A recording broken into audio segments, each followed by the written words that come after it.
Guinée équatoriale, Soudan, la deuxième journée dans le groupe E. En attendant l'affiche cet après-midi, juste après cette rencontre entre les deux prétendants à la première place, l'Algérie face au Burkina Faso.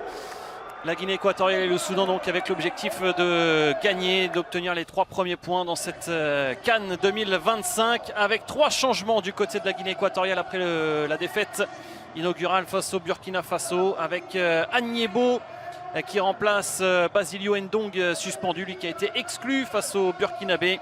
Et puis Enémé et Pedro Obiang sont titulaires cet après-midi à la place de Ganette et de Luis Azoué. Toujours pas donc d'Emilio Nsoué, l'attaquant star de cette formation équato-guinéenne, meilleur buteur de la dernière Coupe d'Afrique des Nations avec 5 buts. C'est toujours Loren Zuniga, le joueur de la Castilla au Real Madrid, qui lui est préféré à la pointe de l'attaque. Là voici la compo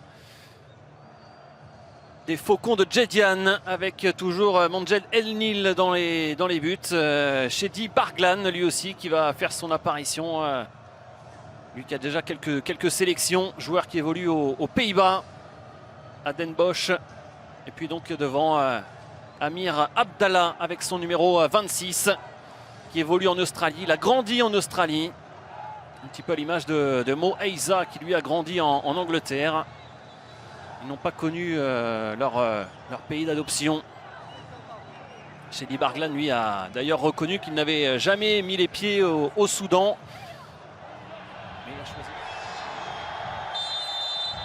C'est parti entre la Guinée équatoriale et le Soudan. Deuxième journée du groupe E qui démarre donc avec ce match entre deux équipes battues lors du premier match et qui n'ont pas d'autre choix que de gagner pour conserver un espoir de se qualifier au tour.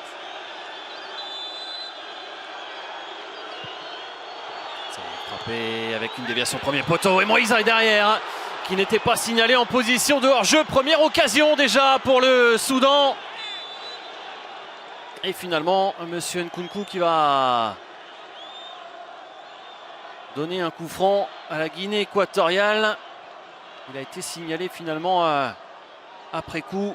Moïsa sur cette déviation. Pas certain, ça aurait été revu sans doute s'il avait marqué.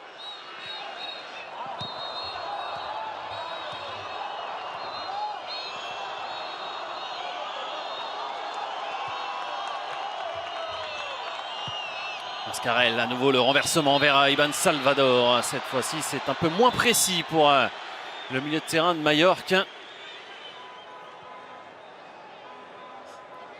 ça a été sans doute travaillé, ces renversements. Ça fait 2 fois que Mascarel et Salvador tentent de se retrouver. Toujours à la limite du hors-jeu pour Iban Salvador.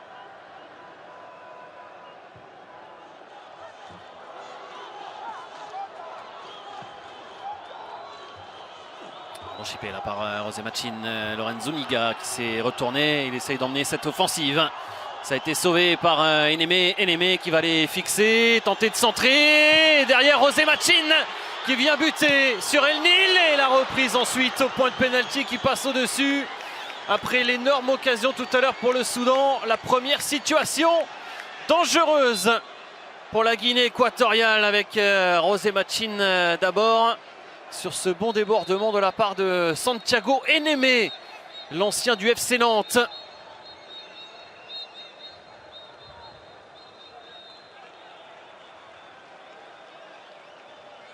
Et c'est Pedro Obiang qui dévisse un petit peu, il la prend de l'extérieur du pied, cette frappe, le joueur de Monza, Miranda.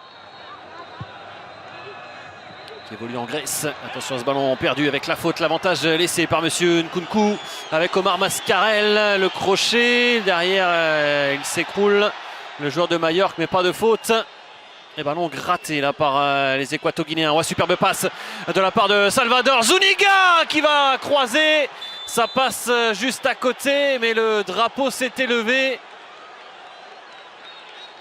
Oh quel délice cette passe d'Iban Salvador. Et en jeu pour quelques centimètres seulement pour Loren Zuniga. Il a un sacré pied gauche, hein, Iban Salvador. L'autre star de cette sélection équato-guinéenne avec Emilio Nsue, qui est rarement invité dans les derniers carrés des grandes compétitions de cette Coupe d'Afrique des Nations. Qui a remporté tout de même un titre en 70, mais qui depuis a du mal à devenir une sélection qui compte. Le centre de Miranda qui va finir dans les gants de Mondje Del Nil.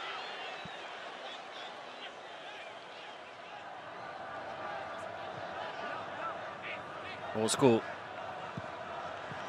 Perdu par Pedro Obiang. Manqué sa passe. Et derrière Abdelrahman qui a fait parler sa puissance. Abdelrahman qui va aller fixer, provoquer la défense. Et contre défavorable pour l'attaquant d'Al Hilal. Ce sera une remise en jeu pour Jesus Owono. On ne les aura pas beaucoup vus offensivement, les Soudanais. Et notamment cet homme, Mohamed Abdelrahman, qui doit guider l'attaque.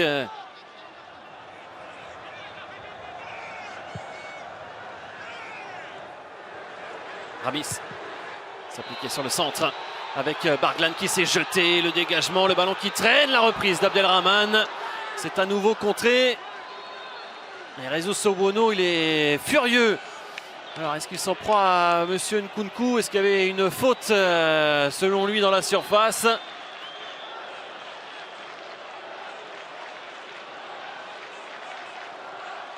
Il n'y a pas grand-chose sur le duel, alors que Abdelrahman a dévissé complètement sa frappe. Salvador. On relais avec Machin, qui a vu l'appel d'Akapo dans le dos. Akapo qui s'applique sur son centre, tête de Saïd, tête ensuite. Il n'y avait pas de faute sur Mondje Del Nil, mais ça passe assez loin sur cette reprise de la tête de Pedro Obiang, qui avait déjà tout à l'heure failli marquer. Le milieu de Monza, qui est venu prendre le dessus sur Chelly Barglan.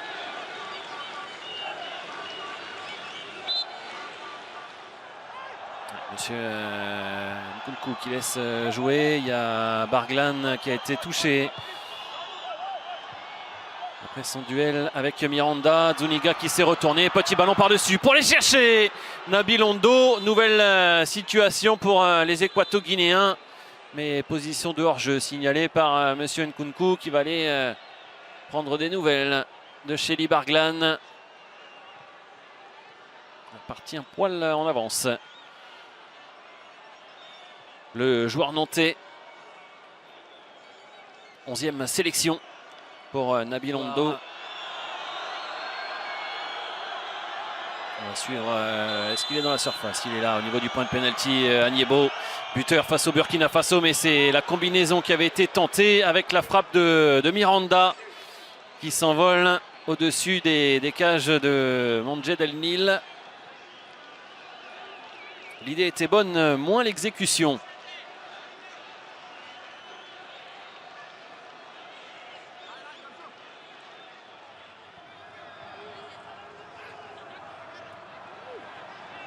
De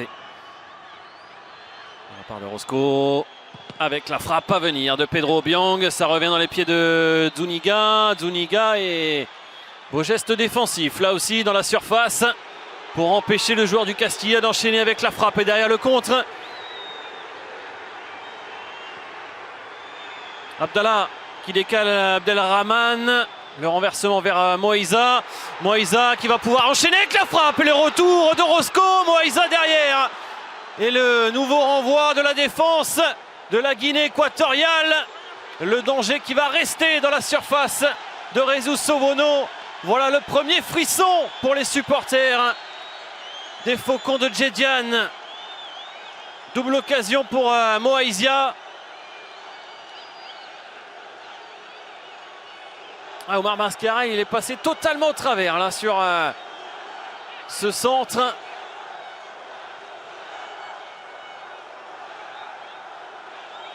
et sauvetage.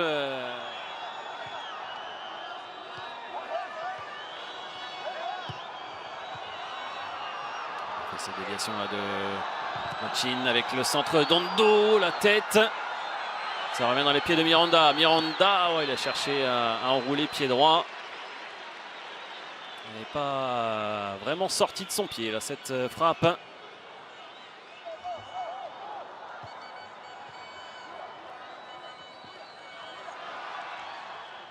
Instant positionné côté droit. Louis Azoué, Nabil Ondo.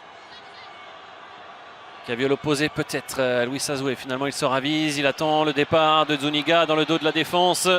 On verra s'il y a une position de hors-jeu ou pas, mais en tout cas il a choisi la frappe. L'attaquant madrilène, le drapeau ne s'est pas levé. Il avait fermé le pied pour essayer de masquer ses intentions. Et Mondjed El Nil avait bien fermé l'espace. Il n'y avait pas du tout de position de hors-jeu avec la couverture de Bakit Ramis en retard sur l'alignement. Il était vigilant, Mondjed El Nil.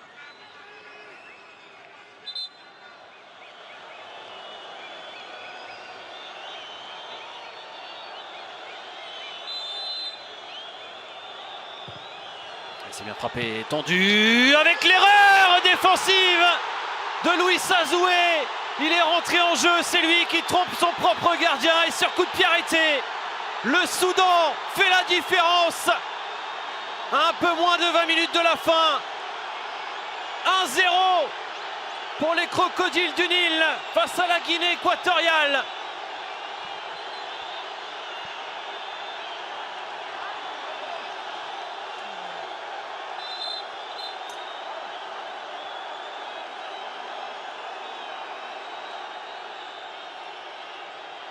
Et ça a été touché même 2 fois par Louis Azoué et Saoul Koko.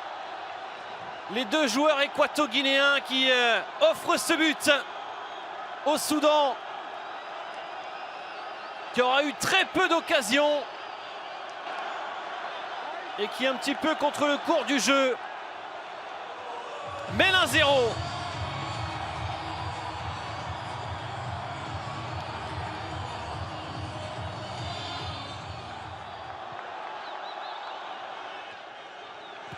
Et ça va obliger maintenant la Guinée équatoriale à se découvrir. Chély Barglan, le bon jaillissement.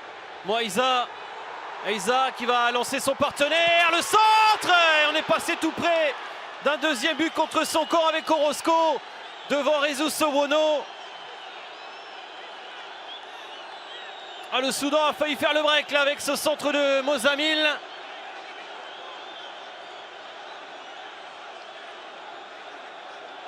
Et heureusement, presque il vient tacler Orozco devant John Mano.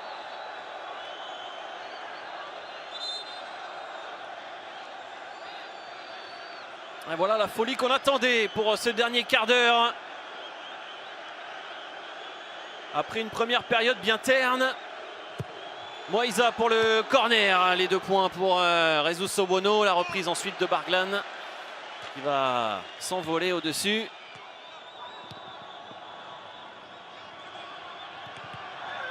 Canette réclame une main de Karchoum. Ils sont passés à 3 derrière là, les Soudanais. Contre favorable pour Mascarel. On va décaler Nabil Ondo côté gauche. Nabil Ondo qui se remet sur son pied droit. Frappe enroulée.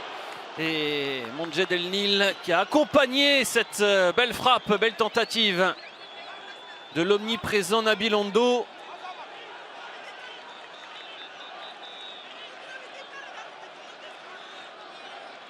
Qui aura vraiment été le danger principal de la Guinée équatoriale. Et on a bien vu sur cet angle-là que sa frappe passait nettement à côté.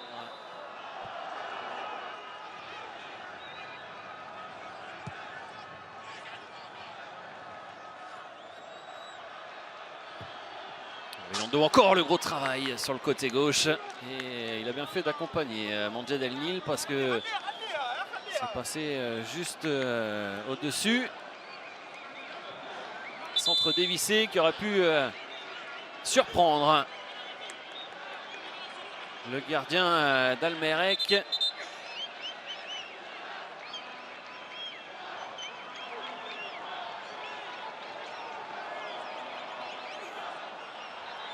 Abdelrazig.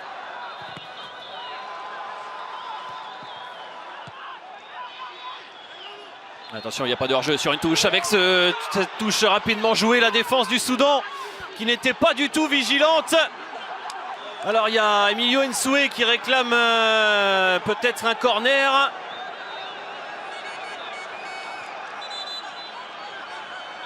Ah ouais, la défense du Soudan qui n'est pas du tout concentrée. Et le centre derrière, est-ce que c'est Emilio Nsoué qui met ce ballon à côté, ou alors c'est... On va mieux le voir sur cet angle-là. Ouais, c'est Nsoué qui rate...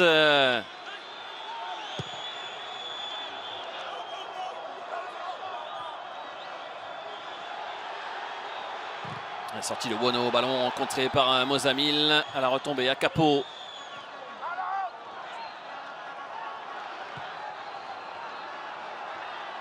Ridir qui écarte. Mozamil qui va centrer vers Mano, qui semble avoir été retenu. Là non plus, monsieur Nkunku ne siffle pas. Fin de match sous tension. Pablo Ganette avec Mascarel. Ganette pour écarter peut-être vers Nabil Ondo. Ondo qui va centrer en première, attention, et le dégagement dévissé de la part de Karchoum. Corner à venir pour la Guinée équatoriale. C'est joué vite avec Mascarel qui n'a pas réussi à reprendre avant le rebond.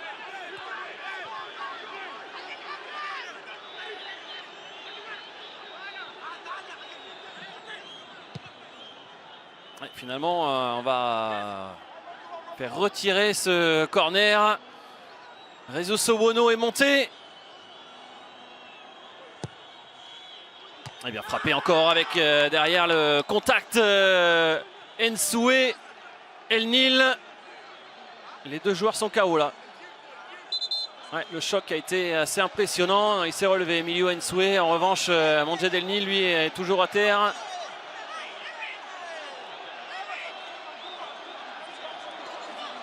Ouais, il a pris l'épaule dans le visage, le gardien soudanais, victime d'un malaise en première période.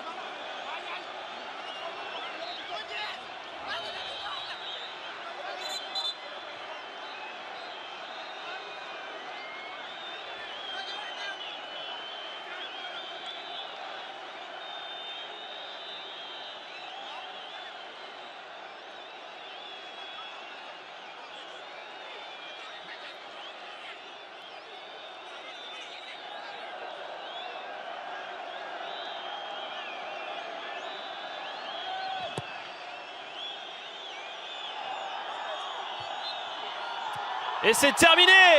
Le Soudan s'impose 1-0, but contre son camp de Saoul Koko. Un quart d'heure de la fin, le Soudan qui fait la bonne opération et qui se relance dans le groupe E après sa défaite face à l'Algérie.